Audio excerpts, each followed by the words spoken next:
Everyone, आज हम section 44 AD discuss करेंगे पीजीबीपी का। ये सेक्शन बात करता है presumptive taxation scheme for businesses की।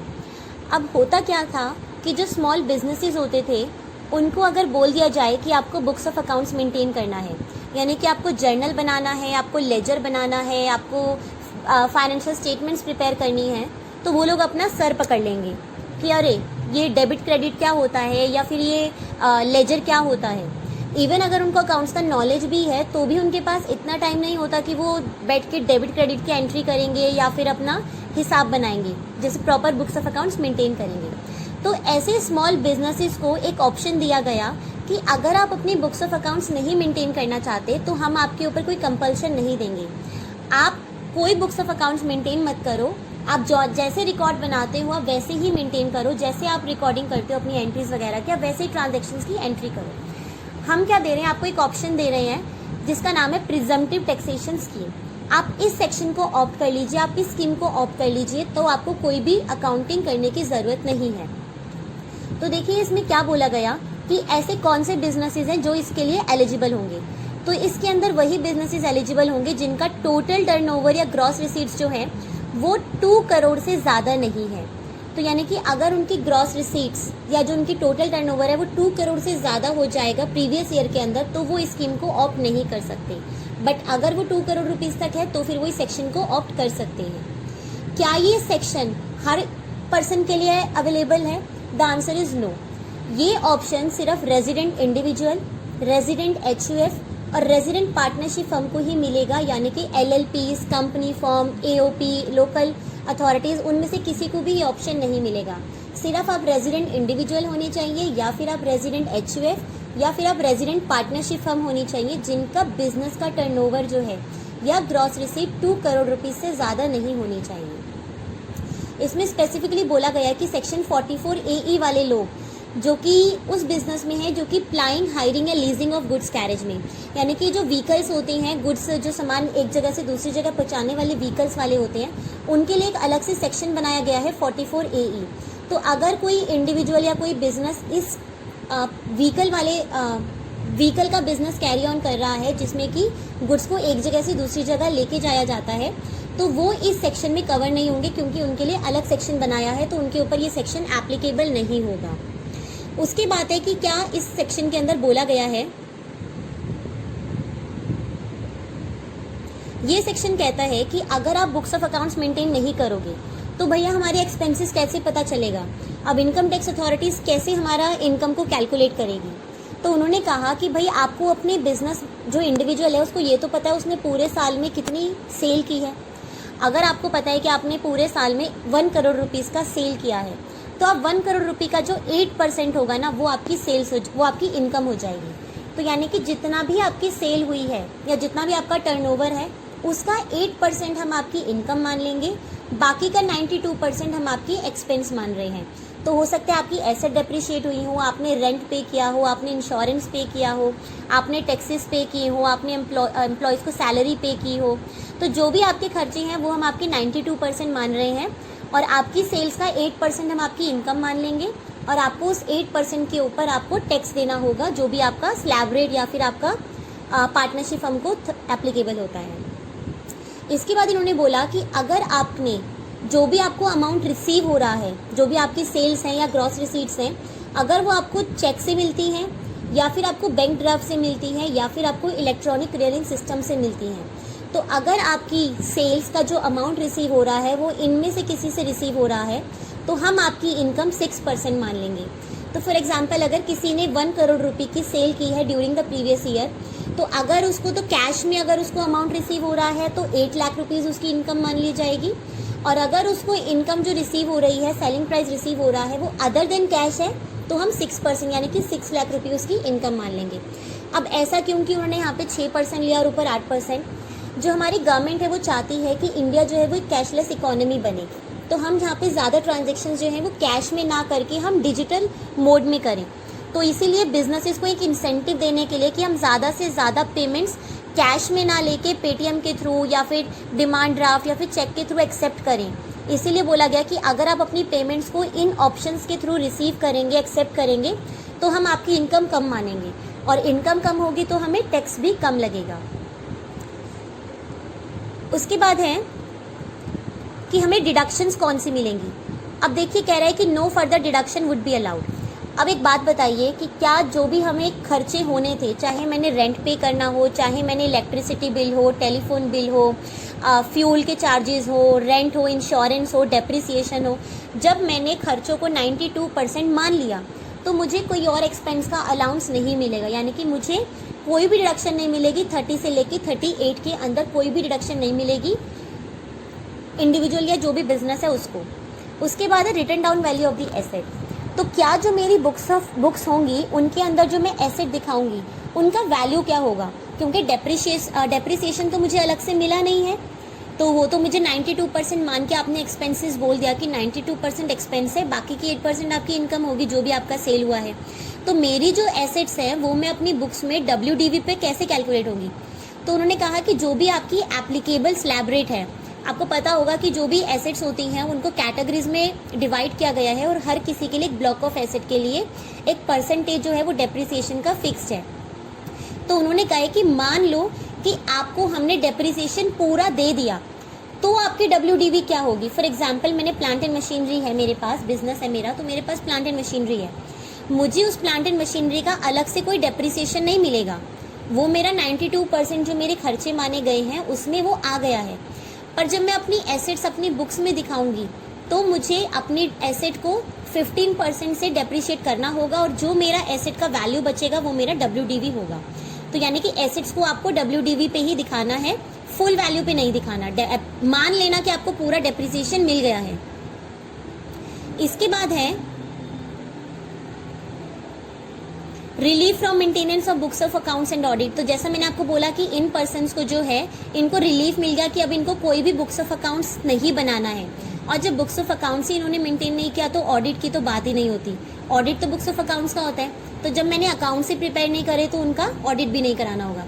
तो यानी कि जिन पर्सन्स ने सेक्शन 44 AD ऑप्ट कर लिया, प्रिजम्पटिव टैक्सेशन स्कीम को ऑप्ट कर लिया, अब उनको कोई भी बुक्स ऑफ अकाउंट्स मेंटेन करने की जरूरत नहीं है प्रॉपर वे में, और ना ही अब उनको ऑडिट का भी कोई बर्डन उनके ऊपर आएगा। इसके बाद वो कहता है higher threshold limit for non audit. अब देखिए सेक्शन 44 AB में मैंने जब किया था तो उसमें बताया था कि जिन असेसिस का बिजनेस का टर्नओवर 1 करोड़ से ज्यादा हो जाता है उनको अपने अकाउंट्स को ऑडिट कराना पड़ता है। पर यहाँ पे जो हम 44 AD कर रहे हैं, हमने क्या बोला कि अगर आपके बिजनेस का टर्नओवर 2 करोड़ से ज्यादा नहीं है तो आपको बुक्स ऑफ अकाउंट्स मेंटेन नहीं करना। यानी कि ये जो 1 करोड़ वाली लिमिट थी ना, जो हमने सेक्शन 44 AB में की है, वो लिमिट यहाँ पर एप्लीकेबल नहीं है। तो वो लिमिट सिर्फ तभी एप्लीकेबल होगी 1 करोड़ वाली अगर आप इस सेक्शन को ऑप्ट नहीं करते। फॉर एग्जाम्पल मैं इंडिविजुअल हूँ, मैं रेजिडेंट हूँ, मैं एक बिजनेस रन करती हूँ जिसका टर्नओवर 2 करोड़ रुपीज़ है। अब मेरा 2 करोड़ से ज़्यादा तो नहीं है ना, तो मुझे ऑप्शन में ले सकती हूँ क्योंकि मैं इंडिविजुअल भी हूँ, रेजिडेंट भी हूँ और मेरा टर्नओवर 2 करोड़ से ज़्यादा नहीं है। तो मैंने 44 AD ऑप्ट कर लिया। अब मेरे पास कोई और पर्सन आया, उसने कहा कि मैम आपका जो है ना टर्नओवर 1 करोड़ से ज़्यादा हो गया तो आपको ऑडिट कराना पड़ेगा। तो ऐसे पर्सन जिन्होंने प्रिजम्पटिव टैक्सेशन स्कीम को ऑप्ट किया है उनको अपने अकाउंट्स को नहीं बनाना, ना उनको ऑडिट करना है। आप जैसे अपनी एंट्रीज शो करते हो वैसे ही बनाओ, आप जोन से भी पेपर्स पे कॉपीज पे जैसे लिखते हो वैसे ही लिखो, जैसे आपकी सेल्स रिकॉर्ड करते हो वैसे ही लिखो। आपको कोई कैश बुक, कोई लेजर, कोई जर्नल बनाने की ज़रूरत नहीं है। तो ये जो 1 करोड़ वाली लिमिट है वो इन असेसिस के लिए एप्लीकेबल नहीं है। इसके बाद है एडवांस टैक्स। एडवांस टैक्स हमें पता है कि हमारे एडवांस टैक्स की जो लाइबिलिटी होती है वो 4 इंस्टॉलमेंट्स में होती है। तो अगर कोई पर्सन है जिसको एडवांस टैक्स पे करना है तो उनके लिए जनरली 4 डेट्स होती हैं, ड्यू डेट्स होती हैं। तो 15 जून को उनकी फर्स्ट इंस्टॉलमेंट जाती है, then 15 September, then 15 December and 15 March. तो ये 4 इंस्टॉलमेंट्स में उनको अपना एडवांस टैक्स पे करना होता है। पर ऐसे ये जो स्मॉल बिजनेसेस हैं इनको इस बर्डन से बचाने के लिए कि अगर वो बार बार तो उनको याद नहीं रहेगा कि हमें आज एडवांस टैक्स पे करना है, तो उनको बोला गया कि अगर आपने प्रिजम्पटिव टैक्सेशन स्कीम ऑप्ट कर ली तो आपको कोई झंझट नहीं है, कुछ नहीं करना। आप 15 मार्च तक पूरा 100% अपना एडवांस टैक्स पे कर दीजिए। तो अगर ऐसे बिजनेसेस को भी एक और रिलीफ मिल गया कि उनको बार बार जाके एडवांस टैक्स नहीं डिपॉजिट कराना, उनको सिर्फ एक ही बार फुल टाइम पेमेंट कर देंगे 15 मार्च तक, तो 100% जो भी उनका एडवांस टैक्स की लायबिलिटी है वो 15 मार्च तक अपनी पूरी पे कर सकते हैं। अगर 15 मार्च के बाद पे करेंगे तो उनके ऊपर इंटरेस्ट की पेनल्टी लगेगी, अदरवाइज उनके ऊपर कोई पेनल्टी नहीं लगेगी। इसके बाद है ये जो सेक्शन है ये किन किन के ऊपर एप्लीकेबल नहीं है। तो देखिए ये सेक्शन किन को एप्लीकेबल नहीं होगा, ये सेक्शन स्पेसिफाइड प्रोफेशन वाले लोगों को एप्लीकेबल नहीं है। मैंने क्या बोला था कि ये सेक्शन एप्लीकेबल तभी होगा जब हम बिजनेस कैरी ऑन कर रहे हैं। तो अगर आप किसी लीगल प्रोफेशन में यानी कि आप लॉयर हैं, आप मेडिकल में यानी कि आप डॉक्टर्स हैं, इंजीनियर हैं, आर्किटेक्ट हैं, अगर आप कोई अकाउंटेंसी का काम कर रहे हैं, सीए हैं, सीएस हैं, या फिर आप टेक्निकल कंसल्टेंसी किसी को प्रोवाइड कर रहे हैं, या फिर आप इंटीरियर डेकोरेटर हैं, तो अगर आप इन प्रोफेशन में हैं तो आपके लिए ये सेक्शन नहीं बना। ये सेक्शन सिर्फ बिजनेस वालों के लिए बना है। दूसरा, ये सेक्शन एप्लीकेबल नहीं होगा अगर कोई कमीशन या ब्रोकरेज का काम कर रहा है। तो अगर कोई पर्सन इंडिविजुअल है, वो कमीशन से उसको इनकम अर्न होती है, उसका काम ही है कमीशन लेना। तो जैसे ये जो हाउस प्रॉपर्टी बिकवाते हैं, इसमें डील करते हैं, या कोई ब्रोकरेज वगैरह लेते हैं, तो उनके ऊपर ये सेक्शन नहीं लगता। उनको proper books of accounts maintain करना है, प्रॉपर उसका ऑडिट करवाना होगा अगर उनका लिमिट से ज़्यादा है। तो कमीशन या ब्रोकरेज वाले लोगों को प्रिजम्प्टिव टैक्सेशन स्कीम का बेनिफिट नहीं मिलेगा।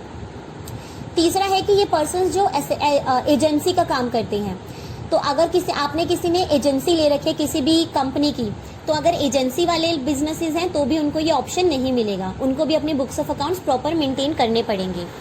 उसके बाद है ये जो लास्ट पॉइंट है, ये सबसे इम्पॉर्टेंट पॉइंट है, और ये पॉइंट कहता है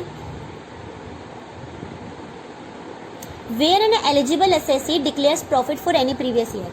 अब देखिए ये पॉइंट क्या कहता है कि अगर आपने मेरे पास 1920 का प्रीवियस ईयर था और मेरे पास 2021 का असेसमेंट ईयर है, मेरा इस साल मैंने प्रिजम्प्टिव टैक्सेशन स्कीम को ऑप्ट कर लिया। मैंने इसी साल से सोच लिया कि मुझे इस साल प्रिजम्प्टिव टैक्सेशन स्कीम में जाना है और मुझे कोई बुक्स ऑफ अकाउंट्स मेंटेन नहीं करूँगी। तो जिस साल आपने इस स्कीम को ऑप्ट किया, तब से लेके आगे आने वाले और 5 साल आपको इस स्कीम में रहना है। अगर आपने किसी भी साल में इस स्कीम को छोड़ दिया तो फिर आप आगे आने वाले 5 साल तक इस स्कीम का बेनिफिट नहीं ले पाएंगे।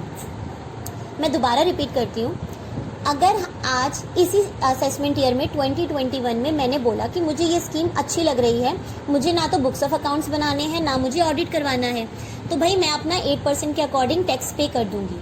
तो मैंने 2021 के लिए इस स्कीम को ऑप्ट कर लिया। तो जिस असेसमेंट ईयर में आप इसको ऑप्ट करेंगे, उसके बाद आपको 5 साल और इस स्कीम के अंदर रहना होगा। अगर असेसी इस स्कीम को 5 साल पूरे होने से पहले ही छोड़ देता है, उसने कहा नहीं भाई मेरा प्रॉफिट 8% तो आ ही नहीं रहा है, मेरा प्रॉफिट तो आ रहा है 3% आ रहा है, 4% आ रहा है, 5% आ रहा है, तो मैं 8% पे टैक्स क्यों दूँ, मुझे तो नहीं चाहिए स्कीम, 8% तो मेरा प्रॉफिट ही नहीं है। तो अगर किसी असेसी ने स्कीम को छोड़ दिया 5 साल पूरे होने से पहले, तो आगे आने वाले 5 साल में उसको दोबारा ये स्कीम नहीं मिल सकती। तो आज मैंने 20-21 में स्कीम को चूज़ किया, मैंने 23-24 में स्कीम को छोड़ दिया, मुझे स्कीम अच्छी नहीं लगी, मैंने कहा 8% के हिसाब से मैं टैक्स नहीं दूंगी, मैं तो 4% के हिसाब से टैक्स देना चाहती हूँ, तो मैं अपनी बुक्स ऑफ अकाउंट्स मेंटेन करूँगी, भाई पूरा करूँगी। तो अगर मैंने 23-24 में स्कीम को छोड़ दिया, तो आगे आने वाले अगले जो 5 साल होंगे मुझे ये स्कीम का बेनिफिट नहीं मिलेगा। तो फिर मुझे प्रॉपर से बुक्स ऑफ अकाउंट्स मेंटेन करने हैं और अपना ऑडिट भी कराना होगा अगर मेरी इनकम जो है वो ज़्यादा है लिमिट से। तो वही लिखा है कि for the next 5 assessment year जो है वो उसको ये स्कीम का बेनिफिट नहीं मिलेगा। तो चलिए अब इसका एक एग्जाम्पल देख लेते हैं क्वेश्चन का। क्वेश्चन में कह रहा है कि मिस्टर ए जो हैं वो एक एलिजिबल असेसी हैं, यानी कि वो रेजिडेंट भी होंगे और इंडिविजुअल भी होंगे, और उनका जो ग्रॉस रिसीट है वो 2 करोड़ से ज़्यादा नहीं है। तो उनका जो असेसमेंट ईयर है 2021 के लिए इतना ग्रॉस रिसीट है, 21-22 के लिए इतना है, एंड 22-23 के लिए इतना ग्रॉस रिसीट है। इनकम उन्होंने बोला कि मेरी हुई है 14,40,000, इसमें बोला 15,20,000 और इसमें बोला 10 लाख रुपीज़ हुई हैं। तो कितना परसेंट बनता है? इन्होंने इसमें 8% ऑफर किया, इसमें भी 8% दिया, पर इसमें इन्होंने 5% दिया। अब देखिए अगर हम 2 करोड़ का 8% निकालेंगे तो कितना बनता है? 16 लाख बनता है। तो उसको 16 लाख बताना चाहिए था ना, पर उसने बताया 10 लाख, यानी कि उसने इस ईयर में 20 to 23 के लिए अपनी जो इनकम है वो प्रिजम्पटिव टैक्सेशन स्कीम के अकॉर्डिंग नहीं बताई, यानी कि इस साल में उन्होंने अपना ऑप्शन जो है वो छोड़ दिया है। तो इस साल से लेके आगे आने वाले 5 सालों तक उसको इस स्कीम का बेनिफिट नहीं मिलेगा। तो देखिए वही आंसर में लिखा हुआ है सारा कि हाउएवर अब ये जो स्कीम है 23 से लेके 28 तक उसको इस स्कीम का बेनिफिट नहीं मिलेगा। तो 20 to 23 में उसने स्कीम छोड़ दी, तो आगे आने वाले जो 5 साल है 23 से लेके 27, 28 तक वो ये स्कीम दोबारा नहीं ले सकता। असेसमेंट ईयर 20 या 29 में जा सकता है फिर से, बट 5 साल तक तो हम ये ऑप्शन आपको दोबारा नहीं देंगे। एक तो हम आपको बेनिफिट दे रहे हैं, भाई CBDT कहता है, एक तो हम आपको बेनिफिट दे रहे हैं कि आपको कोई बुक्स ऑफ अकाउंट्स मेंटेन नहीं करना। दूसरा, हमने आपके जो एक्सपेंसेस हैं उनको 92% माना है, सिर्फ 8% आपकी इनकम मानी है, उसमें भी आपको दिक्कत है। तो अगर आपको दिक्कत है तो आप अपनी बुक्स ऑफ अकाउंट्स मेंटेन करो, आगे आने वाले 5 साल तक तो हम आपको ये स्कीम दोबारा नहीं देंगे। नहीं तो आप क्या करेंगे, कभी प्रिजम्पटिव में चले जाएंगे, कभी आप रेगुलर बनाएंगे बुक्स ऑफ अकाउंट्स, फिर कभी प्रिजम्पटिव में चले गए, फिर कभी उसमें चले गए। तो इसीलिए उन्होंने कहा कि असेसिस जो है वो ऐसा ना करें, बार बार स्विचिंग ना कर सके। इसीलिए उन्होंने बोला कि हम आपको एक ही बार ऑप्शन दे रहे हैं, अगर आप इसमें जाना चाहते हैं तो जाइए, अगर आपने स्कीम को छोड़ दिया तो आगे आने वाले 5 साल में आप इस स्कीम को दोबारा नहीं ले पाएंगे। तो चलिए अब इसका एक और एग्जाम्पल देखते हैं। मिस्टर प्रवीण है जो कि इंगेज है रिटेल ट्रेड के अंदर, और उन्होंने टर्नओवर बताया है 1,98,50,000 रुपीज़ का। तो यानी कि 2 करोड़ रुपीज़ से कम है इनका टर्नओवर फिनेंशियल ईयर 1920 के लिए। उन्होंने जो अपना बिजनेस का बुक प्रॉफिट है वो है 13,20,000 रुपीज़ उन्होंने बताया है। PGBP से उनका इनकम है, रिटेल ट्रेड ही उनका सिर्फ बिजनेस है।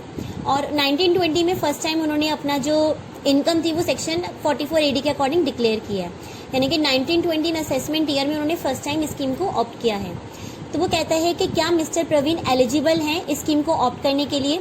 तो देखिए मिस्टर प्रवीण इंडिविजुअल हैं, रिटेल का काम करती है, यानी कि कोई एजेंसी नहीं है, कोई कमीशन नहीं है, कोई ब्रोकरेज का काम नहीं है, और वो रिटेल का काम है यानी कि बिजनेस में है, किसी प्रोफेशन में नहीं है। तो क्योंकि ये इंडिविजुअल भी है और ये बिजनेस में है तो वो इस स्कीम को ऑप्ट कर सकते हैं, और साथ ही साथ जो इनका टर्नओवर है वो 2 करोड़ से ज़्यादा नहीं है। तो yes he can opt this scheme, क्योंकि उनका जो टर्नओवर है वो 2 करोड़ रुपीज़ से ज़्यादा नहीं है। If so determine his income from the retail trade as per the applicable. तो हमें बताना है कि उनका कितना इनकम आएगी। अगर उन्होंने होल ऑफ द टर्नओवर जो है वो कैश रिसीट में है, तो हमें पता है अगर सारी की सारी सेल्स जो है वो कैश में मिलती है तो हमारा 8% हो जाता है। तो 1,98,50,000 का 8% कैलकुलेट करेंगे, वो उसका इनकम हो जाएगी। अच्छा एक पॉइंट और, कई बार क्या होता है बिजनेसेस में कुछ अमाउंट उन्हें कैश में मिलता है और जो कि कुछ अमाउंट उनको चेक या अदर देन कैश मोड में मिलता है। तो फॉर एग्जांपल मेरी कुछ अमाउंट जो है मुझे कैश में रिसीव हो रहा है, कुछ कस्टमर्स कैश में पे करना प्रेफर करते हैं, जबकि कुछ कस्टमर्स जो है वो पेटीएम के थ्रू, वॉलेट के थ्रू, डिमांड ड्राफ्ट, चेक के थ्रू पे करना प्रेफर करते हैं। तो अगर किसी एसएससी के पास दोनों मोड से पेमेंट आ रही है तो क्या होगा, तो उस केस में उसको क्या करना है कि जितना अमाउंट उसको कैश में मिल रहा है उसके ऊपर वो 8% कैलकुलेट करेगा इनकम, और जो अमाउंट उसको अदर देन कैश में रिसीव हो रहा है उसके ऊपर वो 6% के अकॉर्डिंग अपनी इनकम कैलकुलेट करेगा। तो अगर कन्फ्यूजन हो कि कौन सा लगाना है, तो जितना कैश में मिल रहा है उस पर 8% इनकम और अदर देन कैश वाले पे 6% इनकम उसकी कैलकुलेट होकर दोनों को ऐड कर देंगे तो उसकी टोटल इनकम आ जाएगी। अब वो कह रहा है कि in case Mister Praveen opt नहीं करते प्रिजम्पटिव टैक्सेशन के लिए तो उनकी ऑब्लिगेशन क्या होगी। तो देखिए अगर उन्होंने इस स्कीम को ऑप्ट नहीं किया तो उन्हें क्या करना पड़ेगा, क्योंकि अगर वो मिस्टर प्रवीण ने कहा कि नहीं मुझे 44 AD नहीं करना, तो उन्हें क्या करना पड़ेगा, क्योंकि उनकी इनकम जो है, जो उनकी सेल्स जो है वो 1 करोड़ से ज़्यादा है, तो उनको बुक्स ऑफ अकाउंट्स मेंटेन करना पड़ेगा और उसको ऑडिट भी कराना पड़ेगा। तो इनको बुक्स ऑफ अकाउंट्स मेंटेन करके उसको ऑडिट भी कराना है। साथ ही साथ जो उनका एडवांस टैक्स लाइबिलिटी होगी वो भी उनको ड्यू डेट्स में देनी है, जो कि 4 ड्यू डेट्स होगी। तो 15 जून, 15 सितंबर, 15 दिसंबर और 15 मार्च। तो उनको कोई भी कंसेशन नहीं मिलेगा। इसके बाद पूछ रहा है कि ड्यू डेट क्या है फाइलिंग ऑफ रिटर्न की। तो देखिए अगर तो उन्होंने प्रिजम्पटिव टैक्सेशन स्कीम को ऑप्ट कर लिया, 44 AD को ऑप्ट किया है, तब तो उनके लिए ड्यू डेट क्या हो जाएगी, 31 जुलाई। तो जैसे बाकी लोग अपनी रिटर्न फाइल करते हैं 31 जुलाई तक, उनको वैसे ही फाइल करनी पड़ेगी। पर अगर इस पर्सन ने, जो मिस्टर प्रवीण है, इन्होंने अगर इस स्कीम को ऑप्ट नहीं किया तो उनको क्या करना पड़ेगा, बुक्स ऑफ अकाउंट्स मेंटेन भी करने पड़ेंगे, साथ ही साथ उसको ऑडिट भी कराना पड़ेगा। और हमें पता है सेक्शन 139 क्या बोलता है कि अगर असेसी को अपनी ऑडिट रिपोर्ट भी सबमिट करनी है तो उनके लिए ड्यू डेट क्या होती है, 30 सितंबर। तो अगर ये पर्सन जो है Mister Praveen books of 44 AD नहीं ऑप्ट कर रहा तो 30 सितंबर है, और अगर ये ऑप्ट करता है तो 31 जुलाई है। तो अब यहाँ पे इसका आंसर देख सकते हैं जो मैंने बोला कि देखिए 8% उसने कैलकुलेट किया 1,98,50,000 रुपीज़ का, और अगर वो ऑप्ट नहीं करता है तो क्या होगा कि उसको अपने बुक्स ऑफ अकाउंट्स मेंटेन करने पड़ेंगे, उनको ऑडिट भी कराना पड़ेगा। और जो लास्ट क्वेश्चन था ड्यू डेट वाला, तो 31 जुलाई है अगर उसने स्कीम को ऑप्ट किया है, और अगर स्कीम ऑप्ट नहीं किया है तो उसके लिए ड्यू डेट हो जाएगा 30 सितंबर। अगर आपको आज का लेक्चर पसंद आया हो तो प्लीज़ मेरे चैनल को सब्सक्राइब करें, वीडियोस को लाइक एंड शेयर प्लीज़ ज़रूर करें। Thank you.